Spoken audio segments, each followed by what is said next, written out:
बिहार में चुनाव है, इसलिए वहां पर सियासी तनाव होना भी लाजमी है, लेकिन इस बार मामला मुस्लिम महिलाओं से जुड़ा हुआ है। चुनाव आयोग ने फैसला किया कि बिहार में वोटिंग के दौरान बुर्का नशी महिलाओं की पहचान की जाएगी और इसके लिए बुर्का हटाकर उनकी पहचान होगी। बस इसी पर सियासत गर्मा गई। समाजवादी पार्टी ने इसे बीजेपी के दबाव में लिया गया फैसला बताया तो बीजेपी ने इस फैसले का स्वागत किया है।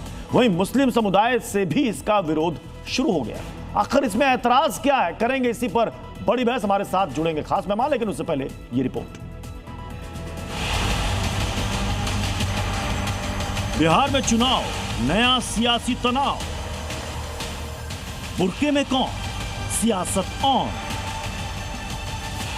आयोग का आदेश, नया कलेश। बिहार चुनाव के बीच चुनाव आयोग के आदेश से नया सियासी तूफान मच गया। चुनाव आयोग ने साफ कर दिया है कि बुर्का नशी महिलाओं की जांच के बाद ही उन्हें वोट डालने की इजाजत दी जाएगी। इसके लिए आंगनवाड़ी सेविकाओं की ड्यूटी लगाई जाएगी। जहां तक बुर्का नशीन की बात हो रही है, पर्दा नशीन लेडीज की, तो आइडेंटिटी के लिए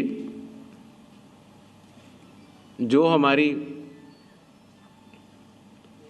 आंगनवाड़ी सेविकाएं हैं वो हर बूथ पर उपलब्ध रहेंगी और आवश्यकता पड़ने पर उनकी चेकिंग होगी। दरअसल चुनाव के ऐलान से पहले ही बिहार बीजेपी अध्यक्ष ने चुनाव आयोग से मांग की थी कि बुर्के में आने वाली महिलाओं की पहचान का कोई तरीका निकाला जाए, क्योंकि बुर्के की आड़ में फर्जी मतदान किया जाता है। अब आरजेडी से लेकर तमाम विपक्षी पार्टियों ने इस फैसले का विरोध किया है।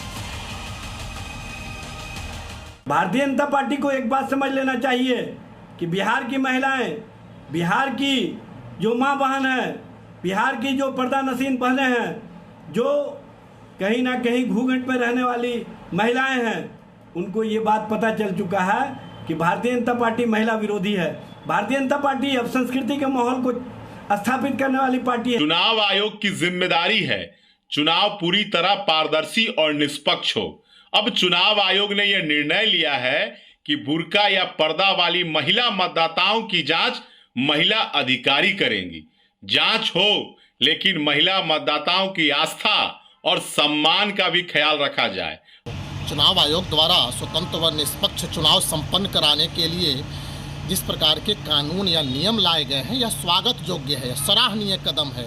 बुर्के की आड़ में जिस प्रकार से लोग अवैध मतदान करने का काम करते थे, उन पर यह रोक लगाने का काम हुआ है। सबों को इस बात की सराहना करनी चाहिए। सिर्फ सियासी पार्टियां ही नहीं, बिहार के कई मुस्लिमों ने भी इस फैसले का विरोध किया है और इसे बीजेपी के इशारे पर किया गया फैसला बताया है। बिल्कुल गलत है। अगर बुर्का है तो उसका अपना शुरू से चला आ रहा है, हमारा पारंपरिक है। गलत है क्योंकि नकाब हम लोग के परंपरा में नकाब चला आ रहा है। हम लोग को नकाब पहनना ही रहता है और उसको हम लोग उतार नहीं सकते, और हम लोगों की वही खूबसूरती भी है। कितना बड़ा अपमान कर रहे हैं एक महिलाओं को। ये एक महिला की बात, सिर्फ मुस्लिम महिला की बात नहीं है, ये पूरे महिला देश भर की महिलाओं की बात है। पर्दानशी औरतों, उनका जो है कल्चर है उनको पर्दा करना, तो मेरी समझ से कि ये उचित निर्णय नहीं है। बुर्के में मतदान पर सबके अपने अपने तर्क हैं, लेकिन सवाल ये है कि बुर्का उठाकर पहचान तो क्यों घमासान। अगर महिलाएं पहचान करेंगी तो दिक्कत क्या है? लोकतंत्र में जनप्रतिनिधि चुनने के लिए कैसा पर्दा? वहीं सवाल यह भी है कि महिलाओं की पहचान से क्या प्राइवेसी नहीं टूटेगी?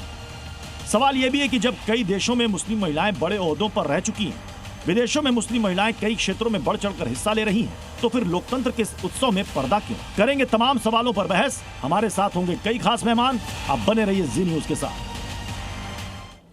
और अब आपको चुनाव आयुक्त का एक बयान सुनवाते हैं, जिसमें उन्होंने एक बार कहा था कि बूथ के अंदर का वीडियो जारी करने पर बहु बेटियों की प्राइवेसी भंग हो सकती है। कई मतदाताओं की फोटो उनकी अनुमति के बिना मीडिया के समक्ष रखी गई,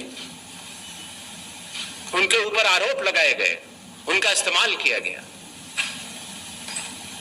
क्या अपनी माताओं, बहुओं, बेटियों सहित किसी भी मतदाता की सीसीटीवी वीडियो चुनाव आयोग को साझा करनी चाहिए क्या?